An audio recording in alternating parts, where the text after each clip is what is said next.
Hello, and welcome back to another episode of the Minnesota State Park Hiking Club Trail Series. Today, we traveled to Lake Vermilion Soudan Underground Mine.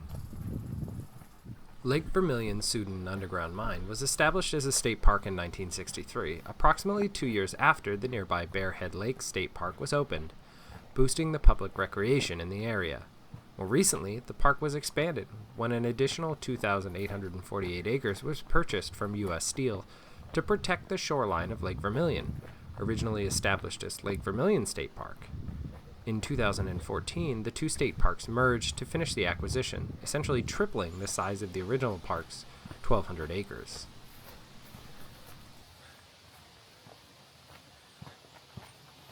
The major feature of the park is the mine, but unfortunately since June 2024, the mine's tours have been suspended. As of summer 2025, the repairs were going well, but no definitive timeline had been released for when the tours would continue. So ensure you check the park's website, as you should before visiting any state park, to see any alerts or bulletins. In the interim, above-ground tours are in place to ensure that you can still learn about the history of the mine and the area.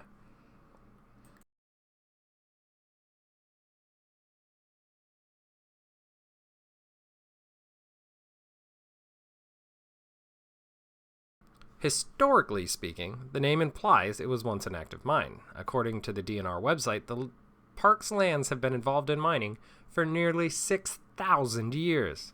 Native Americans used the land for many purposes and likely utilized its rich geology. The mines in its current iteration was established in 1882 as an open pit mine that then moved underground to mine further. The final depth of the mine is an astounding 2,341 feet. This is 27 stories underground. Although there was a brief gold rush in 1865 to 1866 after gold and silver fragments were found within quartz rocks. The quartz rocks proved too difficult to extract the gold from and the gold too sparse to provide a commercially viable operation. However, the increased prospecting attention led to the discovery of a significant and valuable deposit of iron ore in the area, which led directly to the opening of Soudan Mine, which operated until the iron ore was exhausted and the mine closed in 1962. The forests around the park are made up of white and Norway pine, balsam, aspen, birch, white cedar, tamarack, black spruce, ash, and muskeg. White-tailed deer, black bears, timber wolves, fishers, and numerous other small mammals roam the woods within the park. The ore deposits were created by forces that predated the glacial period, concentrating and pushing iron deposits into the high-grade, valuable deposits that it became, but miners did have glaciers to thank for stripping the land above it, exposing the valuable deposit, as well as the originally discovered sparse deposits of gold and silver that drew eyes to the region. The trail start is rather confusing, as it goes over several roads, and the signage is probably the least clear hiking club trail I have taken. The easiest starting point, if you're with a group that might not all be taking the hiking club trail, is to get dropped off on the way to the parking lot by the mine tour entrance. It is a small path that starts from the road, with a small unmarked pull-off a few dozen feet before it. The other option is the winter entrance, which has a park office that has decent parking. This one you'll have to walk behind the park office, and then once you're in the field, head to the right towards the opening on the trees, and then turn left on the road. The trail proper will shortly begin on your right. We started near the base of the road to the mine parking lot. The first section is a gradual rising trail that starts to slowly rise up to the level of the mine area. It's a decently wide trail with good signage as to where you are on the trail. It's a good woods area that has some underbrush, but nothing overwhelming. The trail turns and takes you across the northern side of the mine pit. Although while on the trail, it's difficult to tell that there's little more than a normal deep woods hike. But if you're paying attention and looking in the woods, you can start to see the signs the further you get down the trail, including rocky outcroppings that look similar to what you might see at Blue Mounds in the quarry section.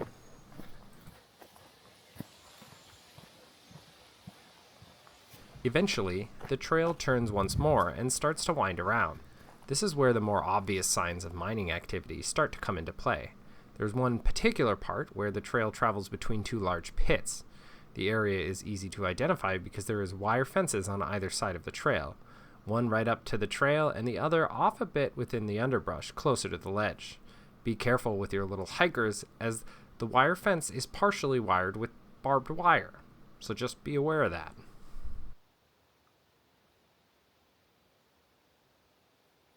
Shortly after the pits, you come to turn right at a large metal tower and one of the entry points into the mine. If I had to guess, it looked like perhaps a log chute. The trail turns right, and the signs will guide you to the mine area after that, as the trail starts dancing through roads on its way to the mine area. My favorite part of the trail is the mine area. There were sections cordoned off, but at the sections that weren't, you could see down into the large pit. Large pits like this remind me of my hometown, which had numerous granite quarries, and although they were mined for iron here, it's still a very cool sight that lets me reminisce about all the quarry pits I would explore in the woods around my house as a kid. It's hard to beat something like that. Thank you for watching, and if you like this video, hit the like and subscribe buttons. Also, don't forget to let us know which state park you'd like to see next.